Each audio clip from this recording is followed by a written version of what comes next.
Olá pessoal, graça e paz, espero que você esteja bem. Hoje nós estamos iniciando aqui o nosso canal literário. Nós vamos falar aqui sobre livros que podem trazer edificação à nossa vida, na área profissional, na área do aconselhamento, tudo isso para indicar a você que está estudando, você que está buscando conhecimento, as melhores áreas literárias que podem contribuir para o nosso crescimento. Hoje nós vamos falar sobre hábitos atômicos, o livro best-seller do New York Times de James Clear.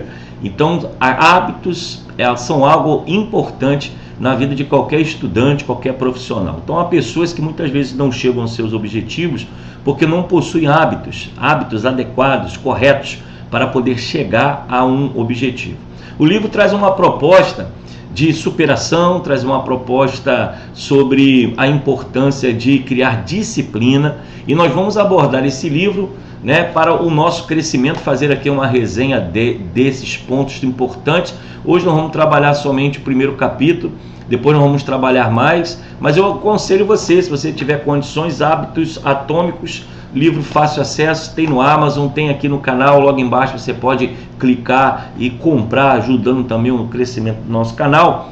E a gente então começa já com a história que relata principalmente tudo quando começou. Então nós temos aqui na primeira página: o último dia do meu segundo ano do ensino médio, acertaram meu rosto com um taco de beisebol. Ele vai falar sobre um acidente que acontece e deixa ele muito ruim, internado, situação de risco de vida, e diz o seguinte: o taco estatelou meu rosto com tanta força que esmagou meu nariz, deixando-o com um bizarro formato de U. A colisão fez com que o tecido mole do meu cérebro chacoalhasse no interior do meu crânio. Imediatamente, uma onda de inchaço surgiu em toda a minha cabeça. Em uma fração de segundos, tive o nariz quebrado, várias fraturas no crânio e duas órbitas oculares estilhaçadas. Então você vê aqui no livro que ele passa a viver um drama muito grande. Ele fica internado por meses no hospital. Diz aqui na página 3, quando minha mãe e eu pousamos no hospital, uma equipe de quase 20 médicos e enfermeiros correu para o helicóptero e me levou para a unidade do trauma. A essa altura, o inchaço do meu cérebro havia tornado tão grande que eu estava tendo repetidas convulsões pós-traumáticas. Meus ossos quebrados precisavam ser consertados, mas eu não estava em condições de ser submetido à cirurgia. Depois de outras convulsões, a terceira do dia, fui colocado em coma, induzido em um ventilador. Então aqui vai falar do drama que ele vive, das dificuldades que ele passa, e no processo da sua recuperação, ele começa então a apresentar a forma como que ele, através de hábitos, em um caso que estaria perdido, com muitos sintomas, ele vai apresentar que os hábitos foram fundamentais para ele chegar no objetivo que ele tanto queria. Então vamos lá. Página 4. Os meses seguintes foram difíceis, parecia que tudo na minha vida estava em pausa. Tive diplopia por semanas, literalmente não conseguia ver direito. Demorou mais de 3 meses, mas o meu globo ocular acabou retornando ao devido lugar. Entre as convulsões e meus problemas de visão, foram 8 meses antes que pudesse dirigir um carro novamente. Na fisioterapia, praticava padrões motores básicos, como andar em linha reta. Estava determinado em não deixar a lesão me derrubar, mas houve mais do que alguns momentos em que me senti deprimido e subjugado. Então ele vai dizer que no processo da sua superação, que foi de meses, ele teve que desempenhar um esforço disciplinar, de treinamento, de fisioterapia, com a cabeça boa também para poder chegar ao objetivo, um processo plenamente de superação. Então ele continua: quando a temporada chegou, fui o único jogador júnior cortado do time do colégio. Fui rebaixado para jogar com os alunos do segundo ano do time de junior. Eu jogava desde os 4 anos e para quem havia jogado tanto tempo, esforço no esporte, ser cortado era humilhante. Então agora, além do problema de saúde, após ele começar já a caminhar, a fazer a sua vida, ele é cortado do time de futebol. Então ele começa a sofrer consequências do seu trauma. Ainda me lembro vivamente do dia em que isso aconteceu. Sentei no meu carro e chorei quando zapeava aquelas estações de rádio, procurando desesperadamente por uma música que me fizesse sentir melhor. Depois de um ano, veja só, um ano de determinação, consegui retornar ao time do colégio como sênior, mas raramente estava em campo. No total, joguei 11 ciclos de beisebol na liga de colegial principal do ensino médio, pouco mais do que uma única partida. Então ele vai dizer que ele teve que viver superação não só da saúde, mas agora no trabalho, porque ele não conseguiu voltar ao seu processo normal de vida. Ele teve que, após um ano, ainda continuar para poder alcançar novamente o time que ele estava vivendo. Então ele vai passar agora o que ele aprendeu. Conquistei um bom lugar no time de base, embora por ser calor estivesse no final da lista da escalação. Fiquei emocionado, apesar do caos nos meus anos do ensino médio, consegui me tornar um atleta universitário. Eu não seria titular do time de beisebol tão cedo, então me concentrei em colocar minha vida em ordem, enquanto meus colegas ficavam acordados até tarde jogando videogame. Eu construí bons hábitos de sono e ia para a cama tão cedo todas as noites, num mundo bagunçado, né? Em dormitórios de faculdades, fiz a questão de manter meu quarto limpo, arrumado. Essas melhorias foram pequenas, mas me deram uma sensação de controle sobre a minha vida. Comecei a me sentir confiante novamente, e essa crescente crença em mim mesmo invadiu a sala de aula enquanto eu aprimorava meus hábitos de estudo e consegui obter notas altas durante o meu primeiro ano.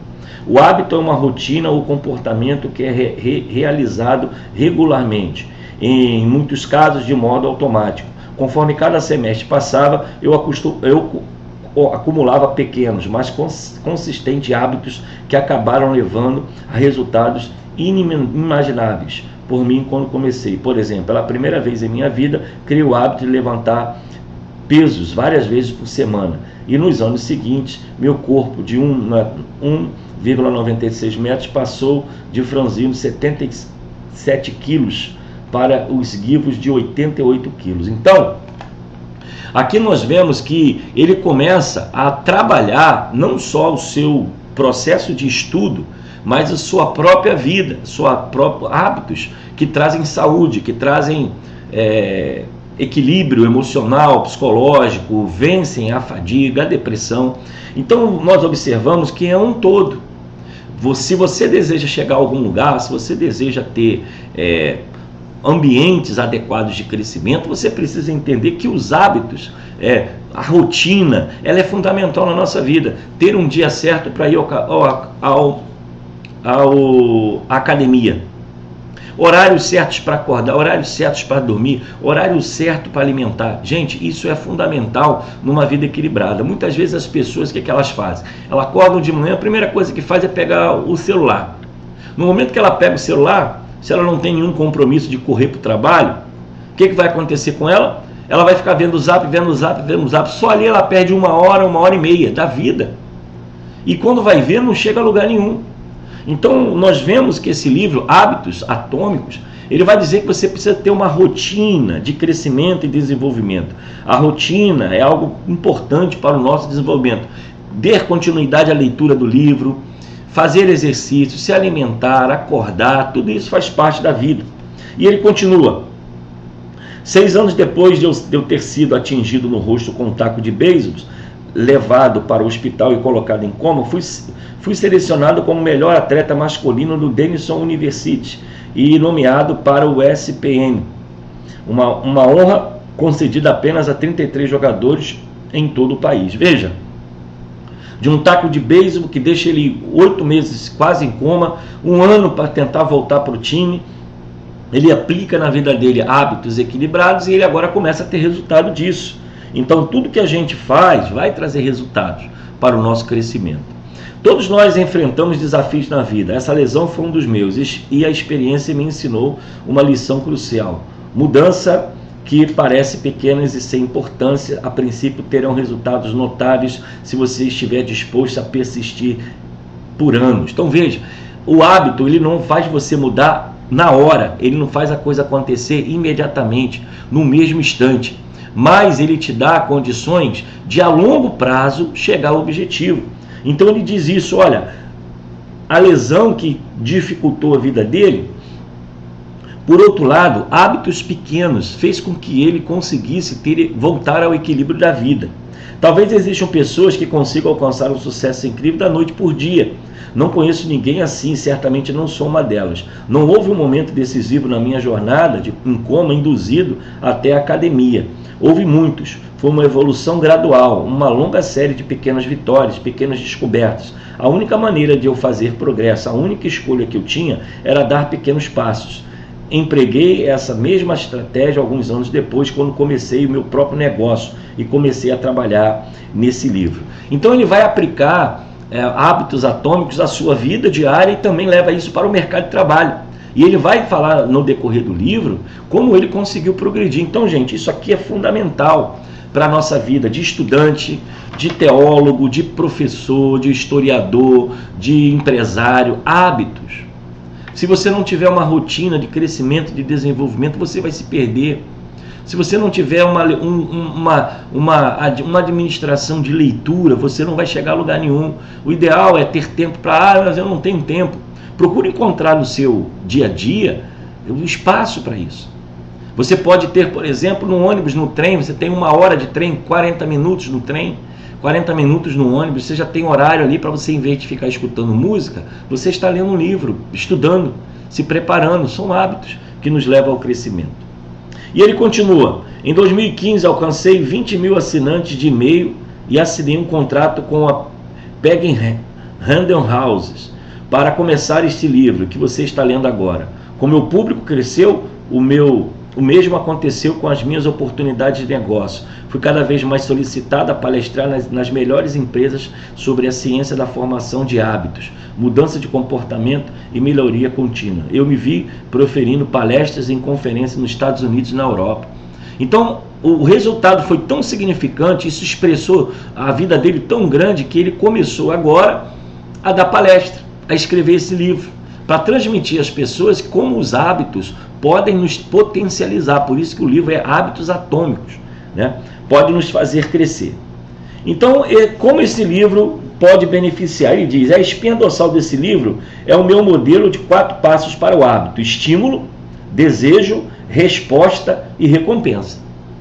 Então, existem 4 passos para chegar a esse lugar. As 4 leis da mudança de comportamento que evoluem a partir dessa etapa. Leitores com experiência em psicologia podem reconhecer alguns desses termos do condicionamento aparente, propostos pela primeira vez como estímulos, resposta e esforço. Deixar rotina e recompensar em poder dos hábitos. Então, veja só, aqui existe todo um processo que você precisa aplicar na sua vida, no seu desenvolvimento, no seu crescimento. E eu acredito que se você colocar isso em prática, nessa aula que nós estamos tendo aqui, você vai conseguir chegar aos seus objetivos. Então, criar rotina, criar hábitos para a leitura, para o estudo, para a pesquisa. As coisas parecem estar fáceis, mas não são. Muita gente entra no YouTube, escuta alguém comentando alguma coisa, fazendo uma palestra de algum assunto, já acha que aquilo ali é suficiente, ele não vai para uma profundidade de pesquisa, de conhecimento. Então isso é fundamental. Os estados internos, nossos humores e emoções também são importantes. Nas últimas décadas, os cientistas começaram a determinar a conexão entre nossos pensamentos, sentimentos e comportamento. Essa pesquisa também é abordada nessas páginas.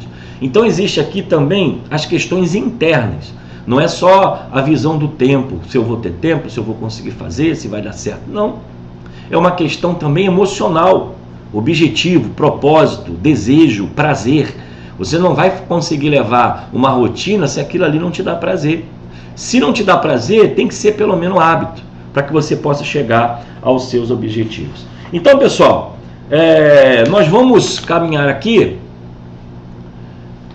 para o primeiro capítulo. E nós vamos fazer cada dia um capítulo aqui para a gente poder estudar sobre isso. Então começa, surpreendendo o poder dos hábitos atômicos. Todo o princípio surgiu da ideia de que você Todo o princípio surgiu da ideia de que, se você dividir todas as ações que conseguir pensar como integrante da atividade de andar de bicicleta e em seguida melhorar 1% em cada uma delas, teria um aumento significativo ao colocar todas em ação. Ele vai propor no livro que o hábito não pode ser algo assim de corrido. Por exemplo, eu vou ler 30 páginas de um livro por dia. Talvez você comece, no segundo, no terceiro você já vai estar estressado, cansado e às vezes sem tempo. O que ele fala? Melhorar 1% por dia. Então você tem um mês de 30 dias. Se você começar devagar, você pode potencializar isso a aumentar do primeiro dia até o último 30%. Então, em vez de você tentar fazer uma coisa dura, cansativa, que vai ferir imediatamente, você faz isso de forma contínua, devagar, melhorando um pouquinho a cada dia. Então, se eu vou fazer uma caminhada, eu ando 2 km, já estou cansado, na próxima semana, ou no próximo dia, ou daqui a 2 dias, eu vou andar mais um pouquinho, eu vou me estender mais um pouquinho, eu vou caminhar mais um pouquinho, eu vou andar de bicicleta mais 1 km. Dessa forma, os hábitos, eles vão se transformar em algo querido, saudável, e o teu corpo, a tua mente vai estar de forma equilibrada, avançando nesse propósito. Diz ainda que a equipe testou vários tecidos em um túnel de vento e fez com que os seus ciclistas ao ar livre passassem a usar roupas de corrida indoor, que se tornaram mais leves e aeronáuticas. Então ele aqui traz a ilustração dos tecidos usados para os ciclistas. Essa melhora foi feita em pesquisas. O tecido, depois melhorou o tecido, depois melhorou mais um pouco, depois melhorou mais um pouquinho. O que é isso? É tentar chegar à perfeição, não de forma imediata, não de forma no mesmo instante, mas gradativamente. Então ele ensina a importância dos hábitos que sejam feitos. Então, por exemplo, você vai tirar um tempo de oração, né? Quer ter um momento de meditação, um momento de reflexão durante o dia. Beleza, que horas? 5 horas da manhã você acorda para ir trabalhar. Você começa ali com 2 minutos de meditação, 2 minutos de oração, como você achar. Daqui a pouco de 2 passa para 3, depois passa para 5. Daqui a pouco você está fazendo 10 minutos dessa meditação, dessa reflexão, e isso não vai ser pesado para você, porque gradativamente você chega a esse tempo. Com essas e centenas de outras pesquisas de melhoria se acumularam, os resultados foram mais rápidos do que se poderia imaginar. Então ele vai dizer que é melhor você crescer gradativamente aos poucos do que você tentar fazer algo muito pesado e você não consiga. Mas veja bem, você tem que ter o domínio da situação. Você tem que ser constante. Não adianta querer, eu faço hoje, só daqui a 10 dias eu vou voltar para a academia. Isso não vai ser progresso. Mas tem que ser uma rotina constante. Fica 5 minutos, daqui a pouco fica 10, daqui a pouco fica 15. Quando você vai ver, você já tomou todo esse espaço. Com isso aconteceu. Como os atletas comuns se transformam em campeões mundiais com pequenas mudanças que, à primeira vista, parecem fazer uma diferença modesta, na melhor das hipóteses, porque pequenas melhorias se acumulam em resultados tão notáveis, e como você pode aplicar essa abordagem em sua própria vida. Então, o atleta numa Olimpíada que faz uma corrida, ele precisa melhorar 1 segundo, ele precisa melhorar 2 segundos, então ele vai trabalhar o ano inteiro para baixar o índice olímpico. Mas como se faz isso? Com treinamento. Hoje eu quebro 1 minuto, daqui a 3 meses eu quebro 1 segundo, daqui a 3 meses eu quebro meio segundo, mas eu estou melhorando. Então é isso aqui que ele ensina, aplicar isso em nossa vida. E ele continua, porque os hábitos fazem a diferença. É muito fácil superestimar a importância de um momento decisivo e subestimar o valor das pequenas melhorias diárias. Muitas vezes nos convencemos de que um grande sucesso requer uma grande ação, seja para perder peso, construir um negócio, escrever um livro, ganhar um campeonato ou alcançar qualquer outro objetivo. Pressionamos a nós mesmos para gerar uma melhoria impressionante de que todos comentem. Então ele deu os exemplos aqui do regime. Você não vai perder 20 quilos na semana. você vai perder 1 quilo, depois você vai perder meio quilo, depois vai ficar mais difícil, 300 gramas. Mas no juntar disso durante um mês, vai dar o volume que você precisa. Então você precisa pensar a longo prazo, mas tem que ser constante e presente. Enquanto isso, melhorar 1% não é particularmente notável, às vezes nem é percebível, mas pode ser muito mais significativo, especialmente ao longo prazo. A diferença que uma pequena melhoria pode fazer ao longo do tempo é impressionante. Veja como a matemática funciona. Se você conseguir 1% melhor a cada dia durante o ano, acabará sendo 37 vezes melhor quando terminar por outro lado. Se ficar 1% pior a cada dia durante o ano, você declinará quase a zero. O que começa com uma pequena vitória ou um pequeno contratempo se acumula em algo muito maior. Então isso aqui é muito importante. Como você pode progredir, você pode também regredir se você não tiver constância.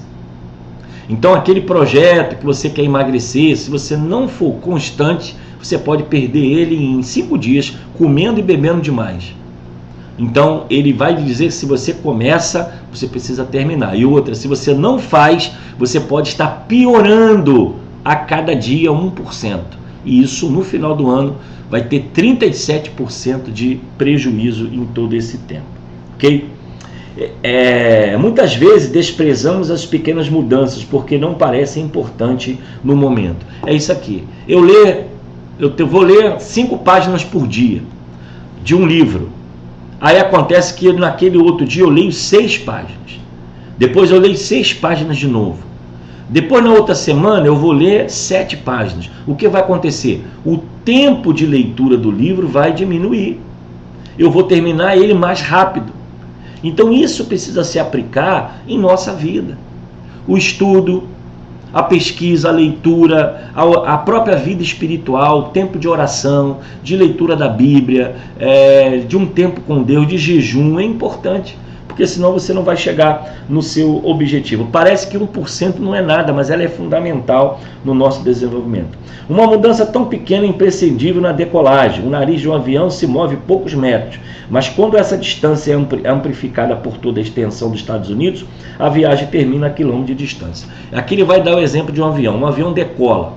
Se ele vai percorrer, sei lá, 35 quilômetros ou 100 quilômetros voando, se ele, na rota, ele tem 1 centímetro de diferença, quando ele decola, do planejamento que a nave está tendo, sabe o que vai acontecer? No começo, quando ele decolar, não vai aparecer nada, não vai nem perceber, porque é 1 centímetro. Mas lá no final, ele vai pousar o avião em uma outra cidade. Por quê? Porque ele começa com um grau pequeno. Mas conforme o tempo vai passando, esse grau vai aumentando. E aquele planejamento de um voo que estaria indo para uma cidade, por causa do desvio da rota bem suave, vai levar esse avião para um outro destino. E assim também a nossa vida. Pequenos hábitos, a longo prazo, podem trazer muita mudança na nossa vida. Então, para a gente poder parar na página 18, diz o seguinte: o sucesso é resultado de hábitos diários, não transformações únicas na vida. Dito isso, não importa o quanto você seja bem ou mal sucedido agora, o que importa é saber se os seus hábitos estarão colocando você no caminho do sucesso. Sua preocupação deve ser muito maior com a sua trajetória atual do que com os resultados atuais. Se você é bilionário, mas gasta mais do que ganha todo mês, então está em uma trajetória ruim. Se seus hábitos não mudarem, o resultado não será bom. Por outro lado, se está falido, mas economiza um pouquinho a cada mês, então está no caminho da independência financeira, mesmo que esteja se movendo mais devagar do que gostaria. Então aqui ele vai dizer aquele processo do cofrinho, né? Eu boto uma moedinha hoje, eu boto uma moedinha amanhã, eu boto uma no dia seguinte. No 30 dias eu tenho um dinheiro que eu posso gastar num passeio, comendo alguma coisa diferente. Agora, se você tem um hábito de gastar sem planejamento, o que você tem, o que vai acontecer? Quando chegar ao final do mês, você vai estar devendo e você não vai estar. Ah, mas guardar R$10 é tão pouco. Mas se você gastar R$10 todos os meses, no final do mês no final do ano você vai ter um volume legal. Se guardar R$100, você vai ter um dinheiro para comprar o Chester, para comprar o churrasco da festa do final do ano. Mas tudo isso é a longo prazo, beleza? Então, pessoal, eu vou parar aqui a nossa fala. Já temos aí 25 minutos aqui de vídeo. Vou voltar com a segunda parte. Nós vamos devorar esse livro aqui. Faço questão que você leia, estude e não perca o foco desse trabalho. Valeu, pessoal. Um abraço e até o nosso próximo vídeo, se Deus assim nos permitir. Valeu!